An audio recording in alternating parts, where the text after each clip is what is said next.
temas importantes, que Deus abençoe a todos. Êxodo, capítulo 23, versos 23 a 24. Porque o meu anjo irá diante de ti e te levará aos amorreus, aos heteus, aos fariseus e aos cananeus, e aos heveus e aos jebuseus, e eu os destruirei. Não te inclinarás diante dos seus deuses, nem os servirás, nem farás conforme as suas obras. Antes os destruirás totalmente, quebrarás todas as suas estátuas. Palavra do Senhor. Muito bem. Hoje eu estarei falando sobre comprometidos só com Deus. Comprometidos só com Deus, ok? Qual é a importância disso? Se você ler Marcos 12, 31, 30, 31, 32, o Senhor disse, como também Deuteronômio 6, amarás o Senhor teu Deus de todo o teu coração, de toda a tua alma, de toda a tua força, de todo o teu entendimento, e ao próximo como a si mesmo. Aqui você tem uma responsabilidade de amar a Deus e amar o próximo. Ou seja, comprometimento com Deus. Comprometimento com Deus. Nós temos que ter essa postura. E aqui Deus estava mostrando para Israel que se eles fossem obedientes e fiéis, escutem bem, para estar comprometido com Deus é necessário duas coisas. A primeira, obediência. A segunda, fidelidade. Quando eu falo de obediência e fidelidade, eu já estou falando de comprometimento com Deus. Deus estava dizendo que haveria de prosperar Israel, haveria de abençoar a Israel, haveria de avançar Israel, destruindo os seus adversários. Se vocês analisarem, ele diz no verso 23, na parte final, eu os destruirei. Esse verbo aí no hebraico, ele quer dizer kahad. Kahad quer dizer chutar. Já imaginaram? Essa expressão no hebraico aí é derrubar, mas ela tem uma ênfase de chutar. Deus diz assim, eu vou chutar para longe de vocês os seus adversários, os seus inimigos. Mas para Deus fazer isso, era necessário obediência e fidelidade. E quando se fala de obediência e de fidelidade, é obedecer aos mandamentos e amar a Deus sobre todas as coisas. Inclusive, quando você vê aqui no verso 24, diz, não te inclinarás diante dos seus deuses, nem os servirás. Ou seja, Israel não poderia nem adorar, nem obedecer, nem servir a qualquer outro Deus. Deu para entender agora? Esse verbo aí, shahá, quando você atenta para ele no hebraico, ele quer dizer inclinar-se, fazer algum tipo de deferência, fazer algum tipo de honra perante esse Deus, ou perante a um objeto, ou perante qualquer outra coisa, como por exemplo ao próprio homem, como a anjos, como a deuses. Mas Deus estava dizendo aqui, não te inclinarás. Inclinar aqui é se prostrar, inclinar aqui é se derramar diante de um superior. Então, o único ser superior, digno de adoração, de louvor, é o nosso Deus Todo-Poderoso. Então Deus estava dizendo para Israel, não te inclines, não faça deferência, não adore a outros deuses, nem a anjos, nem a pau, nem a pedra, nada. Vocês devem apenas me adorar. Aqui está a importância de manter comunhão e sociedade somente com Deus. Queridos, é muito importante analisar que Deus diz nesse versículo 24, antes vocês não irão nem servir, nem farás conforme as suas obras, antes destruirás totalmente e quebrarás as suas estátuas. Essa palavra aí, estátua ou coluna, mas está no plural, estátuas, colunas. Interessante que essa palavra coluna que aparece aí no hebraico, ela dá a ideia de um toco, ela dá a ideia de uma coluna. E quando você atenta para essa expressão coluna ou colunas, ela fala sobre os montes. É isso que o texto aqui está falando. Ela fala sobre monte de pedras. De modo que, se você perceber, essas pedras, essas colunas, elas eram feitas nos montes e ali as pessoas adoravam a outros deuses. É muito importante você analisar aqui no aspecto histórico, quando nós atentamos para os cananitas, eles praticavam a adoração em montes. Eles levantavam altares nos montes, eles levantavam algumas coisas nos montes, e eles praticavam ali a adoração a pedras, adoração a deuses, adoração a seres angelicais. Eles faziam isso, adoravam a estrela, adoravam a lua, adoravam o sol. Então, eles faziam esse tipo de adoração, inclusive para Baal. E por que eles preferiam os montes? Porque quando eles levantavam essas colunas, se vocês analisarem aqui, a coluna representava o homem. Isso está bem claro, tanto no hinduísmo como em outras religiões. E quando se falava das árvores, elas apontavam para o aspecto feminino. E aí fazia essa junção da coluna com as árvores, tinha-se o culto à fertilidade.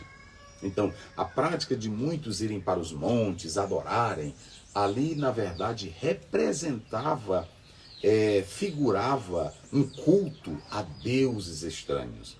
Aí talvez você diga assim, pastor Zéu, mas quando a gente pega, por exemplo, Gênesis 28:18, Jacó pegou uma pedra, a mesma que ele havia feito como travesseiro, e marcou aquele local e disse, ali o Senhor estava. Sim, isso é verdade. Mas a pedra, Jacó não usou ela para adoração. Jacó não acreditava que Deus estivesse na pedra.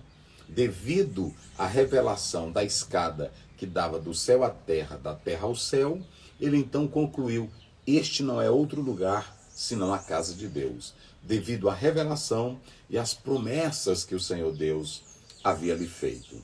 Deu para entender? Quando nós atentamos, por exemplo, para Êxodo 24, verso 4, a Bíblia diz que Moisés tirou as pedras, ele vai fazer isso, ele tira as pedras e faz um memorial representando Israel, as 12 pedras. Mas veja que Moisés não estava adorando a pedra. Essa ideia de lugares sagrados, ela não veio, por exemplo, da Bíblia como se Deus quisesse sacralizar, canonizar algum lugar. Quando você pega Êxodo 3, que a Bíblia diz que Deus falou, tira as sandálias dos pés, porque o lugar que tu estás pisando é terra santa. Na verdade, toda a terra foi feita por Deus. Mas ele estava querendo dizer que naquele momento a manifestação de Deus estava ali com Moisés. Ao terminar aquela manifestação, não queria dizer que aquele lugar fosse sagrado. Não, era sagrado enquanto Deus estava ali naquele momento. Então, essa adoração, ela era praticada pelos povos cananitas, adorando outros deuses, levantando pedras. E Deus, se vocês analisarem, nós temos 4 momentos na evolução da adoração do povo de Deus. Primeiro momento, a adoração era livre.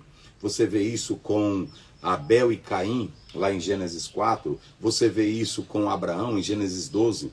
Abraão, aonde chegava, ele levantava um altar para testemunhar do Deus que ele adorava. Era como se ele dissesse para aquelas nações, o meu Deus é esse aqui. Quando você vê Jacó pegando a pedra, também estava demonstrando um tipo de adoração. Mas depois, essa adoração que era primitiva, que era livre, ela vai tendo o seu progresso.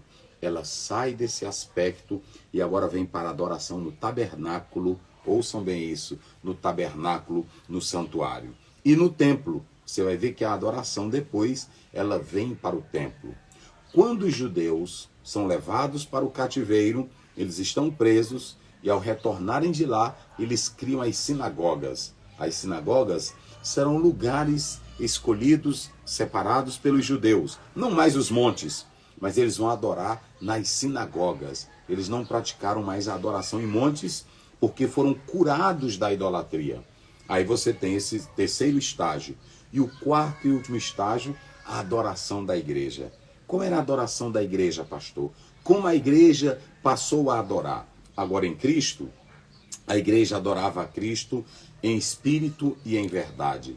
E eles adoravam nas casas. E o mais interessante é que nos atos de adoração envolvia a oração, a leitura da palavra, a meditação, a oferta, o batismo, a santa ceia. Era isso que fazia parte da adoração, do culto da igreja primitiva. Ou seja, quem quiser adorar da maneira certa, não precisa voltar mais aos tempos lá atrás, primitivos, da história antiga do povo de Deus. Eles estavam em processo de evolução. E aí Deus os curou. Então eles saíram lá atrás da adoração livre, depois eles entraram para a adoração no santuário, no tabernáculo, depois nas sinagogas e por último veio a adoração da igreja. A igreja, ela vai adorar a Deus em espírito e em verdade em qualquer lugar. Faz a sua adoração, mas se reuniu nas casas e ali cada irmão adorava a Deus com a sua adoração, ouvindo a palavra. Ouvir a palavra é um ato de adoração. Precisamos entender isso. Ouvir a palavra, cantar o hino, meditar é um ato de adoração. Então esses são os estágios, 4 estágios do processo da evolução da adoração. Mas Deus estava dizendo para Israel, se vocês se comprometerem só comigo, se vocês forem obedientes e fiéis, eu vou chutar os inimigos de vocês. Sabe o que Jesus disse para o próprio Satanás, lá em Mateus 4,10? Sai daqui, Satanás, porque está escrito, ao Senhor teu Deus adorarás, e só a Ele darás culto. Então pronto, você não precisa... Hoje tem muitos irmãos que vão para monte, eu não sou contra. Só que essa adoração lá, que Jacó fez, pegando a pedra e outros subiam aos montes, eles deixaram essa prática e voltaram para a sinagoga. E aí depois, com a vinda de Cristo, foi inaugurado um novo momento. Você pode adorar a Deus no seu quarto. Você pode adorar a Deus na sua casa. Não importa se é o lugar, porque não depende geograficamente de lugar. Eu vou ao monte que lá tem mistério com Deus. Não. Aonde você estiver tem mistério com Deus. Jonas orou, está lá no capítulo 1 e 2 de Jonas, ele orou de dentro do ventre do peixe. E o Senhor o ouviu. O que vale não é o local, não é a postura. O que vale é, na verdade, o seu compromisso com Ele. Se tiver compromisso com Ele, se você estiver comprometido com Ele, aonde você orar, pronto, como diz lá em 2 Crônicas 6, ouve tu dos céus, lugar da tua habitação. A questão, Deus não está no monte, Deus não está no vale, Deus não está nas pedras, Deus está nos céus. A tua oração, conforme foi endereçada por Jesus, Mateus 6, Pai nosso que está nos céus. Aonde você orar, Ele te escuta. Tem compromisso com Ele? Tem fidelidade com Ele? Tem obediência? Não é o local que faz a diferença. Não é o monte. É a obediência e a fidelidade. Faça isso e Deus te dará a vitória. Pai Santo, Pai querido, obrigado pela Tua palavra. Obrigado pela vida dos Teus servos, pela vida das Tuas servas. Continua conosco, continua com os Teus filhos, dando vitória. E que tenhamos compromisso contigo de viver em obediência, fidelidade, ouvindo a palavra, cumprindo as exigências bíblicas para termos uma vida conforme o Teu querer. Nos abençoa, nos ajuda, te pedimos em nome de Jesus. Amém. Deus abençoe.